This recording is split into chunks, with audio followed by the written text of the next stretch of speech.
Hello বন্ধুরা, আসসালামু আলাইকুম। আশা করি সবাই ভালো আছেন। রত্নার ছাদ বাগানে আপনাদেরকে স্বাগতম। তো বন্ধুরা, আমার টমেটো গাছের অবস্থাটা দেখেন। মনে হচ্ছে বরবটি গাছের নিচ দিয়ে একটা বড় বট গাছ উঠে আছে। এত বড় মোটা-সোটা হয়েছে, হৃষ্ট-পুষ্ট হয়েছে। আর বরবটি গাছে বরবটিও ধরা শুরু হয়েছে। আর এই টমেটো গাছটা বরবটি গাছের নিচ দিয়ে একাই হয়েছে। আমি বীচিও ফালাইনি মনে হয়।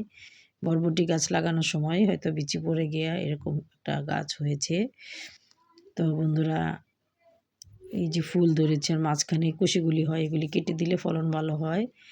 তো বন্ধুরা, এই যে দেখেন আমার শশা গাছে প্রায় শশা ধরছে, কিন্তু ঠিকমতো রাখতে পারছি না। মাছি পোকার যন্ত্রণায় মাছি পোকা হুল ফুটিয়ে দেয় আর আমার শশাগুলি নষ্ট হয়ে যায়।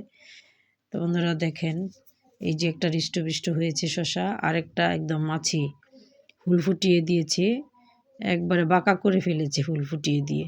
এটা আর খাওয়ার মতো না, এটা এখন ভিতরে নষ্ট হতে যাচ্ছে। তো বন্ধুরা, আমার ভিডিওগুলি ভালো লেগে থাকলে, আমার ছাদ বাগানের সিনারিগুলি যদি ভালো লেগে থাকে, আমাকে লাইক কমেন্ট শেয়ার করবেন, একটা সাবস্ক্রাইব করে আমার পাশে থাকবেন। আল্লাহ হাফেজ।